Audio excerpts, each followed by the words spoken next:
आजकल pro-firm industry में options बहुत ज़्यादा प्रो-फर्म ओपन हो चुके हैं। अगर आप इंडस्ट्री में मार्केट में जाकर किसी से भी पूछते हो कि मुझे किस फ़र्म के साथ ट्रेड करना चाहिए, कौन-सी फ़र्म मेरे लिए बेस्ट है, तो ऑब्वियस सी बात है आपको बहुत डिफरेंट आंसर्स मिलेंगे। कोई आपसे कहेगा कि ये फ़र्म बेस्ट है, कोई आपको ये कहेगा कि इस फ़र्म के साथ आप काम कर लो।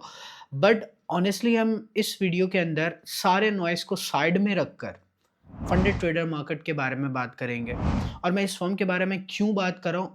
आई डोंट रिकमेंड कि मैं आपको ये कर रहा हूँ, रिकमेंड कर रहा हूँ कि आप इस फर्म को यूज़ करो। नो, मैं आपको प्रॉज एंड कॉन्स, आपको स्ट्रक्चर, आपके इनके प्रोग्राम्स, और मैं खुद भी इस फर्म को यूज़ कर चुका हूँ। मैं अपना रियल एक्सपीरियंस बताऊंगा।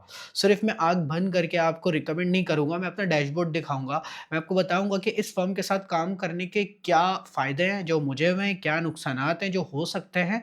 वो सारी चीज़ें इस फ़र्म के बारे में हम डिस्कस करने वाले हैं। तो अगर आप सीरियस हो और प्रॉप फ़र्म को एक्सप्लोर करना चाहते हो, डिफरेंट प्रॉप फ़र्म्स को एक्सप्लोर करना चाहते हो, तो ऑब्वियसली आप इस वीडियो को अगर लास्ट तक देखोगे तभी आपको समझ आएगा कि ये फ़र्म आपके लिए बेस्ट है या नहीं है। So let's get into the screen और समझते हैं इनके प्रोग्राम्स के बारे में, इनके स्ट्रक्चर्स के बारे में और इनके मॉडल्स के बारे में। सबसे पहले अगर आप देखो तो मैं इनकी इस वेबसाइट पर आ चुका हूँ और इस वेबसाइट पे मैं हम कुछ भी नहीं, डायरेक्टली आते हैं, इनके प्रोग्राम्स के बारे में बात करते हैं, कौन-कौन से प्रोग्राम्स हैं। सबसे पहले ऑब्वियसली जिस तरीके से हर फर्म के 1 स्टेप उस प्रोग्राम होते हैं, 2 step evaluation and instant funding, ये 3 प्रोग्राम। वैसे ही एफटीएम के लिए भी हमारे पास 3 प्रोग्राम्स हैं, बट इनके हर प्रोग्राम में सब कैटेगरीज़ मौजूद हैं, 3 प्रोग्राम्स मौजूद हैं। हर प्रोग्राम में किसी में 2 है, किसी में 3 है। तो सबसे पहले बात करता हूँ 1 स्टेप इवैल्यूएशन की। मैं रिकमेंड नहीं करूँगा बिकॉज़ मैंने इसको खुद यूज़ नहीं किया, और इंस्टेंट फंडिंग या 1 स्टेप इवैल्यूएशन मैं किसी भी फर्म का रिकमेंड नहीं करता हूँ बिकॉज़ उसमें आपकी ड्रॉडाउन लिमिट कम होती है, आपका जो डेली का ड्रॉडाउन होता है वो बहुत कम होता है। हो सकता है आप 2-3% का डेली ड्रॉडाउन का हिट कभी लिमिट आपकी लग जाए। तो ये अगर आप 1 स्टेप का भी अकाउंट लेते हो तो ऐसा नहीं है कि 1 स्टेप में आपका ड्रॉडाउन लिमिट कम होगा और फंडेड में जाकर बढ़ जाएगा। तो अगर 1 स्टेप में कम है तो फंडेड में भी कम होगा, और फंडेड ऑब्वियस सी बात है हम फंडेड को स्केल करेंगे। हम मेरा मेरा जो ऑब्वियस सी बात है, मेरा जो एक टारगेट होता है वो प्रॉ फर्म से एक बहुत बड़ा पे आउट एक दफ़ा में लेना नहीं होता। ये होता है कि मैं उस फर्म में अपनी ट्रेडिंग करते-करते उसे स्केल करूँ। तो 1 स्टेप इवैल्यूएशन की बात करते हैं तो 1 स्टेप में हमारे पास है नाइट्रो, नाइट्रोस्टैटिक और नाइट्रो एक्स। सिंपल है। किसी भी फर्म अभी किसी भी हम इसके ऊपर बात नहीं कर रहे हैं कि अकाउंट साइज़ क्या है, हम सिंपल ये बात करेंगे कि अभी इनके रूल्स, इनके प्लान फीचर्स क्या हैं। 1 स्टेप नाइट्रो में हमारे पास 10% का प्रॉफिट टारगेट है। ओवरऑल ड्रॉडाउन हमारा 6% होगा और मैक्स डेली ड्रॉडाउन 4% है। मतलब ओवरऑल 6% अगर आपने लॉस किया है, वैनिश्ड।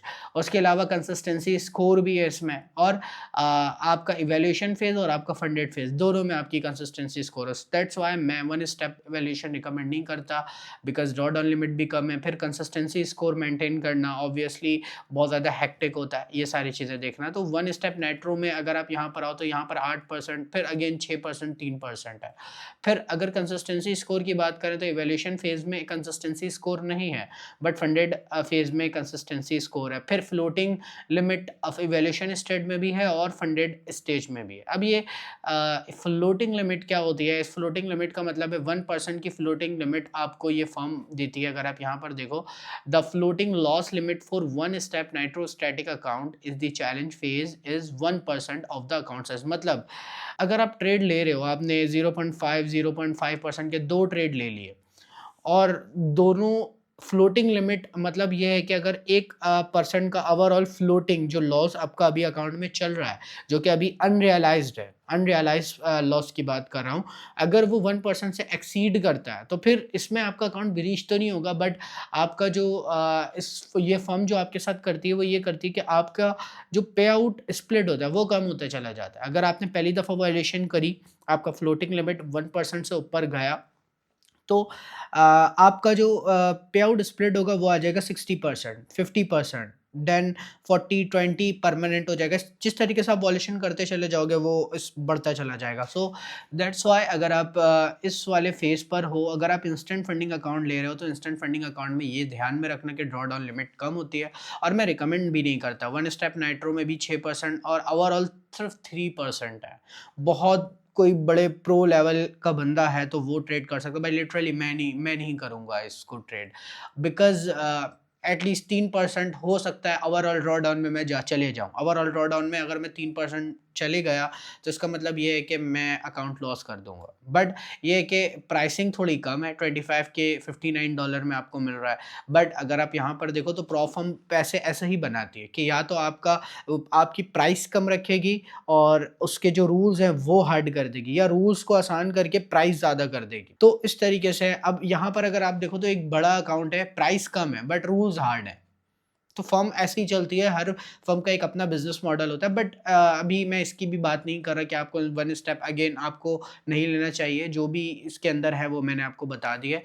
इंस्टेंट फंडिंग में आओ तो इंस्टेंट फंडिंग भी आपको कभी भी ग्रीडी नहीं होना, आराम से 2 स्टेप का अकाउंट क्लियर करो देन अपना अकाउंट परचेज करो। तो अगर इंस्टेंट फंडिंग की बात करूँ तो 6% ओवरऑल ड्रॉ डाउन है और 3% का डेली ड्रॉ डाउन है और प्रॉफिट स्प्लिट 80% है।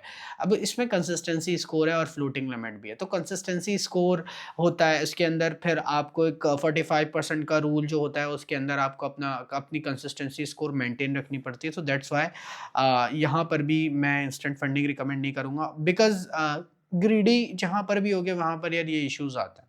तो इंस्टेंट फंडिंग आप ना लो तो ज़्यादा बेटर है। मैं जो अकाउंट ट्रेड कर चुका हूँ या जो मैंने सोचा था कि मैं आप लोगों के लिए जब वीडियो बनाऊँगा कोई नई फर्म को टेस्ट करने के बाद, तो ऑब्वियस सी बात है मैं पहले टेस्ट करूँगा, मैं फिर बनाऊँगा। तो मैं अपना डैशबोर्ड अभी आपको दिखाऊँगा। मैंने खुद 2 स्टेप इवैल्यूएशन का प्लस अकाउंट ट्रेड किया है। आई थिंक प्लस है या प्राइम है? प्लस है।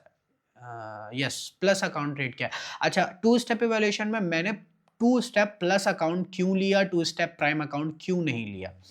मैंने लिया था 50K का अकाउंट 2 स्टेप प्लस का। मैं भी आपको अपने दोनों फर्स्ट फेज़, सेकंड फेज़ के डैशबोर्ड्स भी दिखाऊँगा। बट मैंने 50K का अकाउंट यहाँ पर लिया। अब इसमें देखो वो नॉर्मल रूल्स हैं जो कि हर फर्म में होते हैं। इस वजह से मैंने ये अकाउंट को सेलेक्ट किया था 2 स्टेप इवैल्यूएशन का। अगर मैं टारगेट फेज़ की बात करूँ तो हमारा फर्स्ट फेज़ का जो टारगेट है दैट इज़ 8%। सेकंड फेज़ का जो टारगेट है दैट इज़ 5%, नॉर्मल जो हर फर्म का होता है। और इसकी प्राइसिंग भी नॉर्मल है, अच्छी है, $260 के अराउंड बनती है। ओवरऑल ड्रॉ डाउन 10% है। हाँ, इसमें अगर हम देखें तो मैक्स डेली ड्रॉ डाउन 4% है। मुझे इससे बिल्कुल डर नहीं लगा, बिकॉज़ मेरा रूल यही कहता है, आप सबको पता है, आप लोगों ने मेरी पुरानी वीडियोज़ देखी है, इससे पहले की वीडियोज़ देखी हैं, आप सबको पता है कि मैं वीक में 1 से 2 ट्रेड प्रेफ़र करता हूँ पर अकाउंट। और अगर मैं 1 से 2 ट्रेड प्रेफ़र कर रहा हूँ, उसका मतलब ज़्यादा से ज़्यादा अगर मैंने लॉस किया भी तो 2% का मैं लॉस कर सकता हूँ। तो ऑब्वियस सी बात है, मुझे इससे डर नहीं लगा, दैट्स व्हाई मैंने इस फर्म को चूज़ किया। प्रॉफिट स्प्लिट अप टू 90% है, जैसे-जैसे स्केल करते जाओगे आपका प्रॉफिट स्प्लिट बढ़ता चला जाएगा, 90% तक आ जाएगा, 70, 80 देन 90, इस तरीके से। कंसिस्टेंसी स्कोर की अगर हम बात करें तो सबसे इम्पोर्टेंट चीज़ जो कि मुझे अच्छी लगी, इन सब में कंसिस्टेंसी स्कोर है, इसमें नहीं है। मतलब 45% से नीचे का मेंटेन करना, हर ट्रेड अगर मैं ले रहा हूँ तो सेम मतलब ऊपर-नीचे थोड़े बहुत आपके प्रॉफिट एक जैसे होने चाहिए। ऐसा नहीं किसी में आपने $1000 बना लिया और किसी में आपने $200 बनाए तो कंसिस्टेंसी स्कोर आपका मीट ही नहीं करेगा। तो इस तरीके से आप जो है वो बच सकते हो। कंसिस्टेंसी स्कोर इसमें नहीं है, ना आपके इवैल्यूएशन फेज़ में है, ना आपके सिमुलेटेड फंडेड फेज़ में, मतलब फंडेड अकाउंट में। फ्लोटिंग लिमिट इवैल्यूएशन फेज़ में नहीं है और फंडेड में है। मैंने ये जानते हुए क्यों लिया? बिकॉज़ ये चीज़ मुझे बहुत ज़्यादा एक्साइट कर रही थी। मैंने इस फर्म को लेने की सबसे बड़ी वजह ये थी कि मुझे फ्लोटिंग लिमिट बहुत ज़्यादा एक्साइट कर रही थी। इसका मतलब ये है कि मुझे एक रूल मेंटेन करते हुए चलना है। मुझे अपना डिसिप्लिन, मतलब मैं इस रूल को फ़ॉलो करते हुए मैं और ज़्यादा डिसिप्लिन्ड हो जाऊँगा। सो दैट्स व्हाई मैंने इस फर्म को टेस्ट किया, ताकि मैं एक नई फर्म के बारे में भी आपको इंट्रोड्यूस करा सकूँ। तो सिमुलेटेड फंडेड अकाउंट में आपके पास फ्लोटिंग लिमिट यहाँ पर मौजूद है। फ्लोटिंग लिमिट अगेन मैं इसको अब डिटेल में बताता हूँ क्या होता है। देखो, फ्लोटिंग लिमिट का मतलब ये होता है कि आपने जो आपका जो अनरियलाइज्ड लॉस है जो इस वक़्त अकाउंट में चल रहा है, अगर वो 1% से एक्सीड कर गया, चाहे आपने 10 ट्रेड खोली हों, चाहे आपने 1 ट्रेड खोली हों, चाहे आपने 20 ट्रेड्स खोली हों। अगर ओवरऑल आपका जो इस वक़्त लॉस चल रहा है वो अगर -1 पहुँच गया, तो आपका जो आपको एक ईमेल आएगी या आपको कोई भी वार्निंग आएगी, इस तरीके से ब्रीच नहीं होगा, अकाउंट ब्रीच नहीं होगा। आपको एक ईमेल आएगी, उसमें आपको बताया जाएगा कि आपने ब्रीच कर दिया। और अगर आपने ब्रीच कर दिया, पहली ट्रेड अगर आपने ब्रीच करी, आपके जितने भी ट्रेड्स होंगे वो क्लोज हो जाएंगे, आपका प्रॉफिट स्प्लिट रिड्यूस हो जाएगा, आपको 70-30 का प्रॉफिट स्प्लिट मिलने लगेगा। फिर सेकंड वॉल्यूशन 50-50, थर्ड वॉल्यूशन 60-40, मतलब 40% आपका और 60% कंपनी डिडक्ट करेगी। और फोर्थ वॉल्यूशन 70-30, एंड अगर आपने फिफ्थ वॉल्यूशन की तो 80-20। ये चीज़ मुझे एक्साइट क्यों कर रही है, बहुत सारे लोगों को हो सकता है डर लग रहा हो, बिकॉज मुझे ये पता है कि ये रूल मुझे एक लिमिट में रहकर ट्रेड लगाना सिखाएगी और मैं लिमिट में रहकर ट्रेड कर सकता हूँ इस फर्म में। सो दैट्स वाई मैंने इस फर्म को सेलेक्ट किया है और मैं इस फर्म को ट्रेड करूँगा, ताकि मैं एक ट्रेड में या ओवरऑल एक दिन में मैं 1% से ज़्यादा एक्सीड ना करूँ। हाँ, एक दिन में आप 2% 3% जो रूल है, मतलब 5% का या 4% डेली का रूल है, वो तो रूल है, but at the time of trade, मतलब जब मेरी ट्रेड सारी चल रही है उस टाइम ओवरऑल मेरा 1% का लॉस एक्सीड ना करे। ये मुझे ओवर ट्रेडिंग से भी बचाएगा, ये मुझे बड़ी लॉट्स और बड़ा रिस्क लेने से भी बचाएगा। तो मेरे लिए बहुत ज़्यादा एक्साइटिंग है ये, और मुझे बहुत मतलब मज़ा आएगा इसको करते हुए। मतलब मैं खुद को डिसिप्लिन फील करता हूँ इसको ट्रेड करते वक्त। अच्छा, अब बात करते हैं हमारे डैशबोर्ड की। ये मैंने अपना अकाउंट लिया था, ऐसे ही मैं किसी भी फर्म के बारे में बात नहीं करता। मैं किसी भी फर्म के बारे में उस वक्त बात करूँगा जब मैंने उसको खुद टेस्ट किया हो, खुद यूज़ किया हो। इसमें कुछ ऐसी चीज़ें भी हैं जो कि कुछ ऐसे ट्रेडर्स हैं, कुछ ऐसे ट्रेडर्स की टाइप है जो कि मैं कहूँगा कि यार उनको ऐसे फर्म के साथ ट्रेड नहीं करना चाहिए, जो कि क्या है वो मैं आगे बताऊँगा। बट उससे पहले मैं ये बताना चाहता हूँ कि भाई ये मेरा एक डैशबोर्ड है, रियल टाइम लाइव डैशबोर्ड है, जो कि अगर आप यहाँ पर देखो तो जिसमें हमारा टारगेट था 54,000 का, हमने प्रॉफिट टारगेट अपना मतलब 4,297। अब आप कहोगे कि यार 4,000 बनाने थे इसमें प्रॉफिट, आपने 4,000 से तो कोई ज़्यादा ही बना दिया, मतलब $4,300 के करीब करीब आपने यहाँ पे बना दिए। वजह ये थी कि अकाउंट जो था मेरा वो हो गया था 3 ट्रेडिंग डे में क्लियर, मतलब 2 ट्रेडिंग डे में क्लियर। मुझे एक दिन पूरा करना था, और एक दिन आपका जब भी प्रॉफिटेबल डे, एक ट्रेडिंग प्रॉफिटेबल डे आपका जब भी काउंट होता है जब आपने पूरे दिन में एटलीस्ट 0.5% का प्रॉफिट किया हो। और मैंने जो अपना अकाउंट क्लियर किया था वही वाली स्ट्रेटजी थी। फर्स्ट ट्रेड आपने ट्रेड लिया, पहली ट्रेड ली, आपका अकाउंट 2% के प्रॉफिट में, आपने सेकंड ट्रेड ली 2% के रिस्क के साथ, और आपने 3 RR टारगेट किया जिससे आपका अकाउंट क्लियर हो गया। बट यहाँ पर मैंने अपना अकाउंट 2 दिन में क्लियर कर लिया, तो मुझे तीसरे दिन एक्स्ट्रा ट्रेड करना पड़ा। दैट्स व्हाई यहाँ पर आपको प्रॉफिट ज़्यादा दिख रहा होगा। सो इस 57% मेरा विन रेट है, और ये सारी चीज़ें, ये मेरा इक्विटी कर्व है, इस तरीके से मेरा अकाउंट यहाँ पर ग्रो किया है। अगर आप यहाँ पर देखो तो एवरेज विन मेरा 1338 है, एवरेज लॉस 50K के ऊपर, मतलब 1% भी नहीं है मेरा average loss, but average win मेरा 1% से ज़्यादा है, वो सॉरी 2% से ज़्यादा है। बट एवरेज लॉस की अगर मैं बात करूँ तो 1% से भी कम है। So this is how real trader work. और ये मेरा इतना कम इस वजह से हुआ क्योंकि इस फर्म ने मुझे बहुत ज़्यादा रेस्ट्रिक्ट करके रखा। मतलब मैं अपनी खुद प्रैक्टिस कर रहा था कि मैं 1% से ज़्यादा एक्सीड ना करूँ।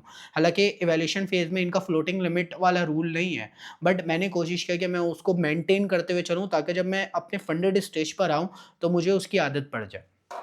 सो ये मेरा डैशबोर्ड है, ये सारी चीज़ें हैं। वॉच ट्रेड मेरी इतनी थी, मतलब वॉच ट्रेड मेरी $488, और बेस्ट ट्रेड मेरी जो गई है वो $4,000 की कुछ गई है। So this is how I pass the funded first phase. मतलब अगर आप यहाँ पर देखो, this is a phase 1। Now let's move into the phase 2। Phase 2 में भी कुछ इस तरीके का सिनेरियो हुआ था। ये मेरा फेज 2 का अकाउंट है। अगर आप यहाँ पर देखो, this is a phase 2। Phase 2 में हमें ऑब्वियस ही बात है 5% पूरे करने थे, जो कि $2,500 बनते थे। और इसमें भी मेरे साथ एक ट्रेजेडी हुई है। इसमें भी मैंने 2 दिन में अकाउंट क्लियर कर दिया था, तो मुझे एक दिन एक्स्ट्रा ट्रेड करना पड़ा, ताकि मैं यहाँ पर अपना जो ये वाला एक रूल रह गया था मेरा, वो मैं मेंटेन करूँ। फर्स्ट फेज़ में मेरा 57% विन रेट आया था, सेकंड फेज़ में मेरा 60% विन रेट आया था। और मैं हमेशा ये बोलता हूँ, जो भी बंदा क्लेम करता है कि 80% विन रेट है मेरा, भाई उससे दूर भागो। सिंपल सी चीज़ है, अगर आप 45% विन रेट भी है, अगर आपका, आप प्रॉफिटेबल हो, अगर आपको आरआर मेंटेन करना आता, तो इस चीज़ से ना डरो और इस चीज़ को ज़हन में ना रखो कि मेरा अगर 90% 80% विन रेट होगा जब भी मैं एक प्रॉफिटेबल ट्रेडर रहूँगा। नो, 45% का भी अगर विन रेट है, यू आर प्रॉफिटेबल ट्रेडर, अगर आपको आरआर मैनेज करना आता है तो। So that's how I profited. And मेरी सबसे ज़्यादा पहली कोशिश होती है कि मैं फंडेड अकाउंट जल्दी क्लियर करूँ, बिकॉज़ देखो फंडेड अकाउंट ट्रेड करने का, सॉरी, वैल्यूएशन अकाउंट ट्रेड करने के आपको पैसे नहीं मिलते हैं। आपको जो पैसे मिलते हैं वो फंडेड अकाउंट ट्रेड करने के मिलते हैं। तो मैं अपना टाइम कभी भी वैल्यूएशन फेज़ में ज़ाया नहीं करना चाहता। मैं वैल्यूएशन फेज़ को जल्दी पास करके फंडेड स्टेज में मैं बिल्कुल ये टर्टल स्पीड पे चल रहा होता हूँ। मतलब कोई 0.25 0 पॉइंट, और लिटरली अभी तक मैंने फंडेड स्टेज पर कोई ट्रेड एग्जीक्यूट नहीं करी है। जब फंडेड स्टेज मेरा मुझे मिल चुका है फंडेड अकाउंट, और अगर मैं यहाँ पर आपको दिखाऊँ तो मैंने इस फर्म के दोनों फेजेस क्लियर कर लिया। तो अगर आप यहाँ पर देखो तो फर्स्ट फेज जो मेरा क्लियर हुआ था वो हुआ था 20 तारीख को, और जो मेरा सेकंड फेज क्लियर हुआ है वो हुआ 27 तारीख को। मतलब 7 दिन के अंदर मैंने फर्स्ट फेज भी क्लियर कर लिया और सेकंड फेज भी क्लियर कर लिया। मतलब सेकंड फेज मैंने 7 दिन में क्लियर कर लिया। जो मैंने फर्स्ट फेज जो स्टार्ट किया था ट्रेडिंग पीरियड, वो था 12 तारीख को। मतलब 15 दिन या कोई 12 ट्रेडिंग डेज के अंदर मैंने अपना अकाउंट क्लियर कर लिया था। और उसके बाद I was waiting for the FOMC के बाद कोई अच्छा सेटअप मिला नहीं, सो दैट्स व्हाई मैंने इस फर्म को अभी तक फंडेड पे ट्रेड नहीं किया। बट जो भी इसकी अपडेट होती है, जैसे ही मेरा पे आउट आता है, जो कुछ भी होता है, मैं आपको डिटेल में बताऊंगा। बट इस फर्म ने मुझे फर्स्ट फेज का अकाउंट भी दिया, सेकंड का भी दिया, फंडेड का भी दिया, और अब तक ये फर्म मेरे साथ बेहतर चल रही है। अब जिस तरीके से ये फ़र्म मेरे साथ अच्छी चलती रहेगी, मैं आपको अपडेट देता रहूँगा और इस फ़र्म के बारे में बात करता रहूँगा। ऑब्वियस सी बात है, अगर मुझे कुछ इस फ़र्म के बारे में नहीं समझ आया, कुछ गड़बड़ी लगी मुझे, तो मैं आप सबको, ऑब्वियस सी बात है, मैं सबसे पहले आप सबको बताऊँगा। अब जब हमें फ़र्म का स्ट्रक्चर क्लियर हो गया, तो अब हम बात करते हैं कि ये फ़र्म है किसके लिए? देखो, मार्केट में और भी फ़र्म्स हैं, और भी कुछ ऐसी फ़र्म्स हैं जिनके बारे में, कुछ ऐसी फ़र्म है, फ़र्म्स तो नहीं कहूँगा, फ़र्म है, जिसके बारे में मैं बात करता हूँ। ठीक है, वो हर ट्रेडर के लिए, मतलब रूल्स उसके बहुत आसान है। इसमें रूल्स थोड़े से मैं कह सकता हूँ यार थोड़े हार्ड हैं, बट ये रूल्स आपको बहुत ज़्यादा डिसिप्लिन्ड बनाता है। जितनी ज़्यादा देखो छूट होती है ना, बंदा उतना डिसिप्लिन्ड नहीं होता, बट जितने ज़्यादा रूल्स हार्ड होते हैं, उतना ज़्यादा बंदा डिसिप्लिन्ड होता है। इसमें आपको एक जो सबसे बेस्ट रूल है, मैंने आपको बताया, फ्लोटिंग। हाँ, अगर आप कम ट्रेड करते हो, आप बड़ी ट्रेड नहीं लेना चाहते, आप नॉर्मल स्लो अकाउंट को ग्रो करना चाहते हो अच्छे तरीके से, और आप खुद भी अपने आप को डिसिप्लिन्ड बनाना चाहते हो, तो ये फर्म ऑब्वियस सी बात है आपके लिए है, और आप इस फर्म की तरफ जा सकते हो। मैंने खुद इस फर्म को टेस्ट किया, और मैंने फर्म को टेस्ट करने के बाद आपको अपना लाइव डैशबोर्ड भी दिखाया, तो सो दैट्स व्हाई कोई इशू नहीं है, आप इस फर्म को ट्रेड कर सकते हो। लिंक डिस्क्रिप्शन में मौजूद है। अगर अकाउंट लो तो लिंक से अकाउंट चाहो तो क्रिएट कर सकते हो। अपना डिसीजन ले लो अपना अकाउंट चीज़ों को देखने के बाद और रिव्यू करने के बाद। तो ये था फंडेड ट्रेडर मार्केट का ओवरव्यू, रूल्स, मॉडल और ओवरऑल स्ट्रक्चर के साथ। और जैसा कि मैं हमेशा आपको कहता हूँ कि प्रॉ फर्म आपको, कोई किसी भी इंसान को कभी ट्रेडर नहीं बनाती, बल्कि वो आपको डिसिप्लिन्ड बनाती है। ट्रेडिंग तो आप किसी भी पर्सनल अकाउंट में जाकर कर सकते हो, वहाँ पर आपको कोई रूल नहीं मिलेगा। आप कितने भी बड़े लॉट खोलो, कितने भी छोटे लॉट खोलो, कोई आपको रोकने वाला नहीं है। बस आपके पास एक मार्जिन कॉल आती है, यू वैनिश्ड। बट प्रॉ फर्म आपको डिसिप्लिन्ड बनाती है, आपको बताती है कि रूल्स को फॉलो करने होते हैं, आपको बताती है कि यहाँ आपको रुकना है, आपको बताती है कि अब आपको ट्रेड करना है, तो वो आपको रुकना बताती है, आपको बताती है कि पेशेंस क्या चीज़ होती है। अब अगर आपको ये लगता है कि ये फर्म आपके ट्रेडिंग स्टाइल के साथ अलाइन करती है, तो लिंक डिस्क्रिप्शन में मौजूद है, जाओ अपना अकाउंट परचेज करो and you can start trading with FTM। Funded trader market हो या कोई भी फर्म हो, रूल हर फर्म का एक है, slow trading, control risk and long-term mindset. So yeah, that's all from my side today. See you in the next one.